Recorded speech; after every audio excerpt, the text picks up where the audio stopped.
नमस्कार साथियों। आज का हमारा विषय है फायर एंड फायर एक्सीडेंट्स, यानी कि आग और आग से होने वाली दुर्घटनाएं। सबसे पहले हम जानते हैं कि फायर क्या होती है।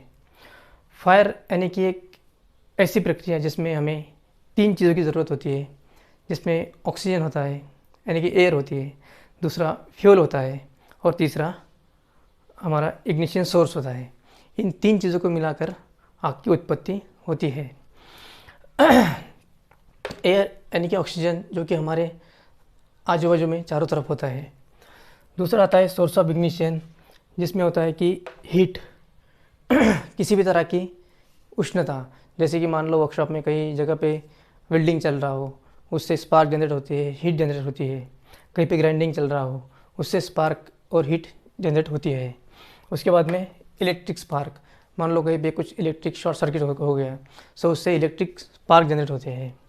स्टैटिक चार्ज, यानी कि जब हम फ्लोर पे चलते हैं तो शॉप फ्लोर और हमारे पैर, उनके बीच में जो फ्रिक्शन होता है, उस वजह से जो चार्ज क्रिएट होता है उसे स्टैटिक चार्ज कहते हैं।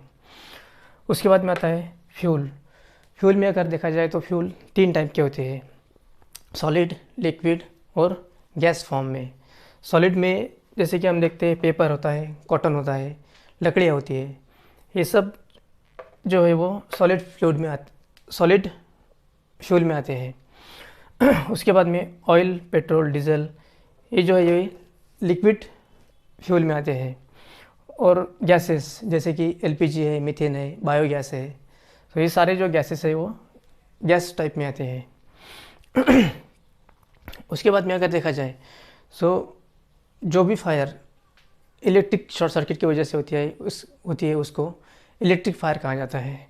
और जो फायर पेपर, कॉटन, वुडन, इनकी वजह से होती है उसे कार्बोनेशियस फायर कहा जाता है। उसके बाद में जो भी फायर ऑयल, डीजल, पेट्रोल, इनकी वजह से होती है उसको ऑयल फायर कहा जाता है।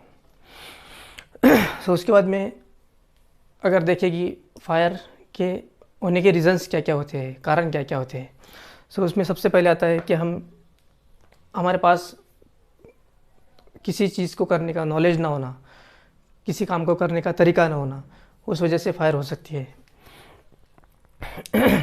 उसके बाद में आते हैं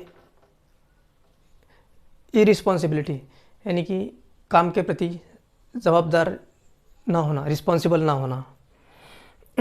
उसके बाद में आता है केमिकल मिक्सिंग, जो भी केमिकल्स होते हैं उसका एक प्रोसेस होता है, वो करने के लिए उसको मिक्सिंग करना होता है। उसमें भी स्टैटिक चार्ज क्रिएट होता है, उस वजह से भी फायर हो सकती है।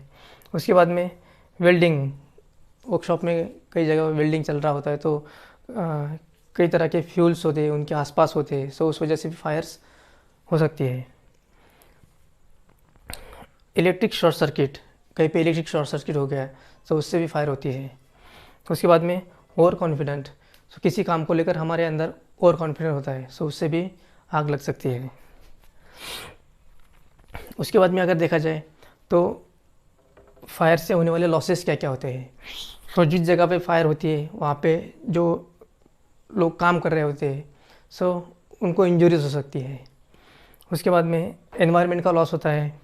उसके बाद में प्रॉपर्टी का लॉस होता है, जहाँ पे हम काम कर रहे होते हैं उस एरिया का जो टूल्स, इक्विपमेंट्स होता है, मशीनरीज होती है, उनका लॉस होता है। पर्सनल इंजरीज, हमें खुद को इंजरी हो सकती है। और उसके बाद में गवर्नमेंट का भी उसमें लॉस होता है।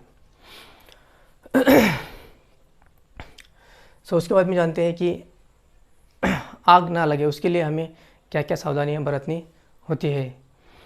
उसमें आता है कि जिस जगह पे हम काम कर रहे होते हैं, जहाँ उस जगह से फ्लेमेबल मटेरियल जो होता है वो उसका स्टोरेज होता है वो अलग जगह पे होना चाहिए, उसका स्टोरेज के लिए सेपरेट जगह होनी चाहिए।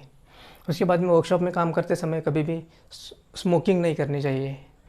उसके बाद में जो हम मशीन क्लीनिंग करती है, ऑयल क्लीन करते हैं, उसमें जो कॉटन वेस्टेज निकलता है, जो कोई भी वेस्टेज निकलता है, उसको हमें एक डस्टबिन में रखना चाहिए। उसके बाद में हमारे पास पर्याप्त मात्रा में वाटर स्टोरेज होना चाहिए। उसके बाद में जो रेत होता है, सैंड होती है, उसकी बकेट वर्कशॉप में एक जगह पे लटकी हुई होनी चाहिए। उसके बाद में अगर हम वर्कशॉप में जब वर्कशॉप से कहीं बाहर जाते हैं तो इलेक्ट्रिक पावर सप्लाई है उसको बंद करना चाहिए। उसके बाद में वर्कशॉप में फायर एक्सटिंग्विशर्स अवेलेबल होने चाहिए। उसके बाद में जानते हैं कि अगर कहीं पे फायर होती है तो उसको हमें कैसे कंट्रोल करना चाहिए, उसके ऊपर क्या क्या एक्शंस हमें लेने चाहिए। सबसे पहले तो हमें अगर वर्कशॉप में फायर होती है तो हमें सबसे पहले जो फायर अलार्म्स होता है उसको एक्टिव करना है। अगर फायर अलार्म आप एक्टिव नहीं कर सकते, आप फायर अलार्म से कहीं दूर हो, तो आप फायर ऐसा चिल्ला के लोगों को सचेत कर सकते हैं कि यहाँ पे आग लगी है। उसके बाद में अगर आपको पॉसिबल है तो जो भी फ्लेमेबल मटेरियल फायर के आसपास होता है उससे उसको आप अलग कर सकते हो अगर पॉसिबल है तो। उसके बाद में आपको ऑक्सीजन का कंट्रोल यानी कि एयर को कंट्रोल करना, तो उसके लिए हम खिड़कियाँ दरवाजे जो होते हैं वो बंद कर सकते हैं, उससे ऑक्सीजन का सप्लाई कम हो सकता है। और जो कोई भी फ्यूल्स आजू बाजू में पड़ा है तो उसको हम साइड में निकाल लें।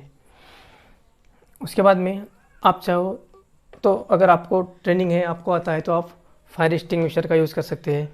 उसके बाद में वाटर का यूज़ कर सकते हैं। इसमें हमें एक प्रिकॉशंस लेनी है कि इलेक्ट्रिक और ऑयल फायर के लिए कभी भी पानी का यूज़ नहीं करना है। उसके लिए जो पावर सप्लाई होता है वो हमें तुरंत बंद करना चाहिए। उसके बाद में जहाँ पे फायर होती है वहाँ पे भीड़ लग सकती है, सो हमें लोगों को वहाँ से दूर करना चाहिए और फायर ब्रिगेड को कॉल करके बुला लेना चाहिए। आज की वीडियो में हमने देखा कि फायर क्या होती है, फायर के रीज़न्स क्या होते हैं, उससे लॉसेस क्या होते हैं, फायर से बचने के लिए हमें क्या क्या प्रिकॉशंस लेनी होती है, और अगर फायर होती है तो उसमें हमें क्या क्या कंट्रोल्स और क्या क्या एक्शंस लेनी होती है। अगले वीडियो में हम जानेंगे कि फायर का क्लासिफिकेशंस किस तरह से किया गया है, फायर फाइटिंग इक्विपमेंट्स कौन कौन से होते हैं और फायर हाइड्रेंट सिस्टम क्या क्या होती है। सो आज के लिए इतना ही, मिलते हैं अगले वीडियो में। धन्यवाद।